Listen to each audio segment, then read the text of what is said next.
dirá que conoce a esa persona. Por favor, obsérvela. Conocer nunca es observar, no confunda el conocer con el observar. La observación de sí que es un 100% activa, es un medio de cambio de sí, mientras el conocer, que es pasivo, no lo es. Ciertamente conocer no es un acto de atención. La atención dirigida hacia dentro de uno mismo, hacia lo que está sucediendo en nuestro interior, si es algo positivo, activo. En el caso de una persona a quien se tiene antipatía así porque sí, porque nos viene en gana y muchas veces sin motivo alguno, uno advierte la multitud de pensamientos que se acumulan en la mente, el grupo de voces que hablan y gritan desordenadamente dentro de uno mismo, lo que están diciendo, las emociones desagradables que surgen en nuestro interior, el sabor desagradable que todo este deja en nuestra psiquis, etcétera, etcétera, etcétera. Obviamente en tal estado nos damos cuenta también de que interiormente estamos tratando muy mal a la persona a quien tenemos antipatía. Mas para ver todo esto se necesita incuestionablemente de una atención dirigida intencionalmente hacia adentro de sí mismo, no de una atención pasiva.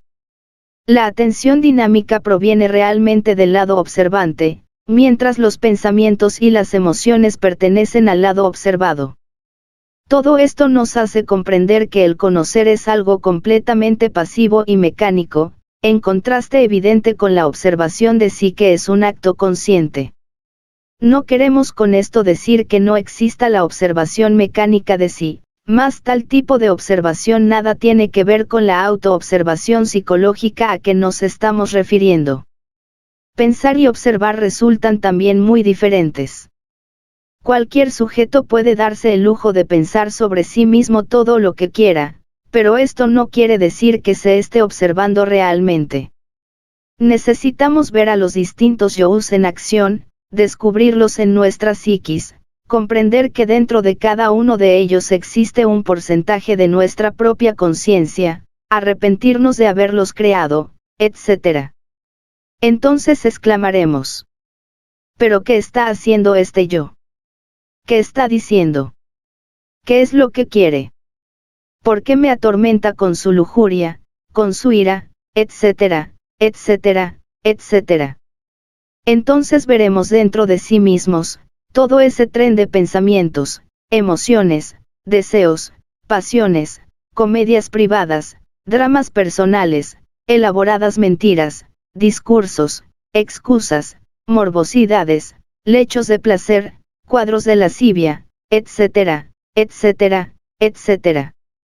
Muchas veces antes de dormimos en el preciso instante de transición entre vigilia y sueño sentimos dentro de nuestra propia mente distintas voces que hablan entre sí, son los distintos yo's que deben romper en tales momentos toda conexión con los distintos centros de nuestra máquina orgánica a fin de sumergirse luego en el mundo molecular, en la quinta dimensión.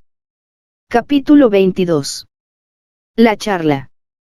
Resulta urgente, inaplazable, impostergable, observar la charla interior y el lugar preciso de donde proviene.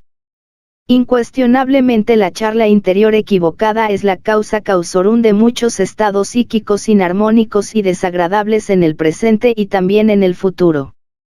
Obviamente esa vana palabrería insustancial de charla ambigua y en general toda plática perjudicial, dañina, absurda, manifiesta en el mundo exterior, tiene su origen en la conversación interior equivocada. Se sabe que existe en la gnosis la práctica esotérica del silencio interior, esto lo conocen nuestros discípulos de tercera cámara. No está de más decir con entera claridad que el silencio interior debe referirse específicamente a algo muy preciso y definido. Cuando el proceso del pensar se agota intencionalmente durante la meditación interior profunda, se logra el silencio interior. Mas no es esto lo que queremos explicar en el presente capítulo. Vaciar la mente o ponerla en blanco para lograr realmente el silencio interior, tampoco es lo que intentamos explicar ahora en estos párrafos. Practicar el silencio interior a que nos estamos refiriendo, tampoco significa impedir que algo penetre en la mente. Realmente estamos hablando ahora mismo de un tipo de silencio interior muy diferente. No se trata de algo vago general. Queremos practicar el silencio interior en relación con algo que ya esté en la mente, persona, suceso, asunto propio o ajeno, lo que nos contaron, lo que hizo fulano, etc., pero sin tocarlo con la lengua interior, sin discurso íntimo. Aprender a callar no solamente con la lengua exterior, sino también, además, con la lengua secreta, interna, resulta extraordinario, maravilloso. Muchos callan exteriormente, mas con su lengua interior desollan vivo al prójimo. La charla interior venenosa y malévola, produce confusión interior. Si se observa la charla interior equivocada se verá que está hecha de verdades a medias, o de verdades que se relacionan entre sí de un modo más o menos incorrecto, o algo que se agregó o se omitió.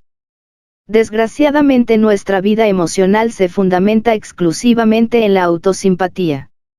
Para colmo de tanta infamia solo simpatizamos con nosotros mismos, con nuestro tan querido ego, y sentimos antipatía y hasta odio con aquellos que no simpatizan con nosotros. Nos queremos demasiado a sí mismos, somos narcisistas en un 100%. Esto es irrefutable, irrebatible. En tanto continuemos embotellados en la autosimpatía, cualquier desarrollo del ser, se hace algo más que imposible. Necesitamos aprender a ver el punto de vista ajeno. Es urgente saber ponernos en la posición de los otros. Así que, todas las cosas que queráis que los hombres hagan con vosotros, así también haced vosotros con ellos. Mateo 7:12. Lo que verdaderamente cuenta en estos estudios es la manera como los hombres se comportan interna e invisiblemente los unos con los otros. Desafortunadamente y aunque seamos muy corteses, hasta sinceros a veces, no hay duda de que invisible e internamente nos tratamos muy mal los unos a los otros. Gentes aparentemente muy bondadosas, arrastran diariamente a sus semejantes hacia la cueva secreta de sí mismos, para hacer con estos, todo lo que se les antoje. Vejaciones, burla, escarnio, etc. Capítulo 23. El mundo de relaciones. El mundo de relaciones tiene tres aspectos muy diferentes que en forma precisa necesitamos aclarar. Primero, estamos relacionados con el cuerpo planetario. Es decir, con el cuerpo físico. Segundo, vivimos en el planeta Tierra y por secuencia lógica estamos relacionados con el mundo exterior y con las cuestiones que atañen a nosotros, familiares, negocios, dineros, cuestiones del oficio, profesión, política, etc., etc., etc. Tercero, la relación del hombre consigo mismo. Para la mayoría de las gentes este tipo de relación no tiene la menor importancia. Desafortunadamente a las gentes solo les interesan los dos primeros tipos de relaciones, mirando con la más absoluta indiferencia el tercer tipo. Alimento, salud, dinero, negocios, constituyen realmente las principales preocupaciones del animal intelectual equivocadamente llamado hombre. Ahora bien, resulta evidente que tanto el cuerpo físico como los asuntos del mundo son exteriores a nosotros mismos. El cuerpo planetario, cuerpo físico, a veces se encuentra enfermo, a veces sano y así sucesivamente. Creemos siempre tener algún conocimiento de nuestro cuerpo físico, mas en realidad ni los mejores científicos del mundo saben mucho sobre el cuerpo de carne y hueso.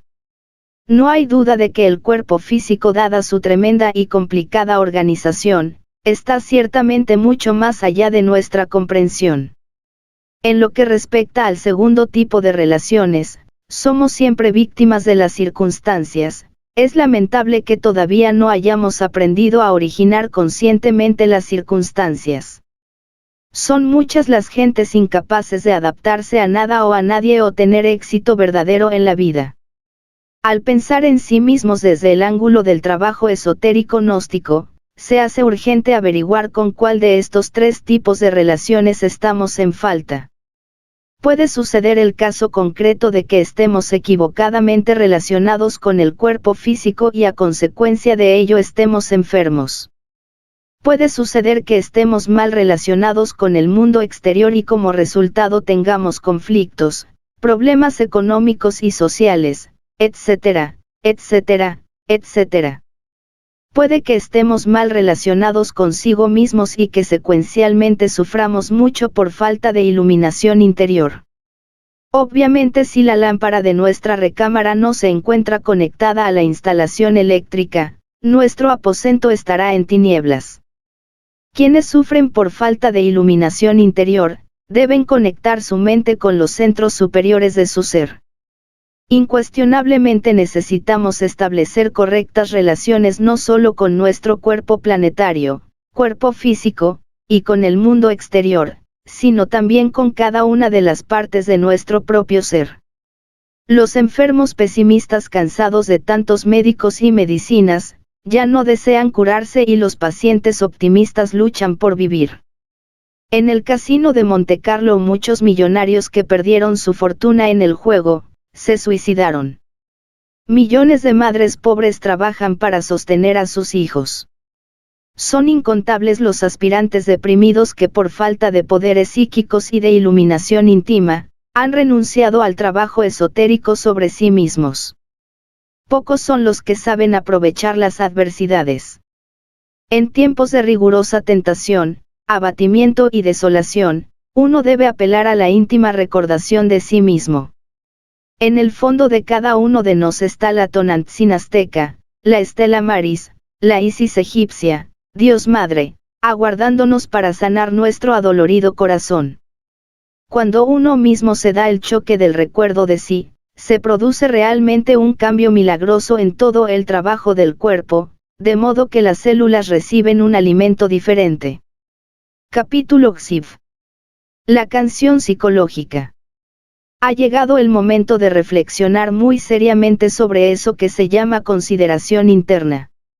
No cabe la menor duda sobre el aspecto desastroso de la autoconsideración íntima. Esta, además de hipnotizar la conciencia, nos hace perder muchísima energía. Si uno no cometiera el error de identificarse tanto consigo mismo, la autoconsideración interior sería algo más que imposible. Cuando uno se identifica consigo mismo, se quiere demasiado, siente piedad por sí mismo, se autoconsidera, piensa que siempre se ha portado muy bien con fulano, con sutano, con la mujer, con los hijos, etc., y que nadie lo ha sabido apreciar, etc. Total es un santo y todos los demás unos malvados, unos bribones. Una de las formas más corrientes de autoconsideración íntima es la preocupación por lo que otros puedan pensar sobre uno mismo, tal vez supongan que no somos honrados, sinceros, verídicos, valientes, etc. Lo más curioso de todo esto es que ignoramos lamentablemente la enorme pérdida de energía que esta clase de preocupaciones nos trae.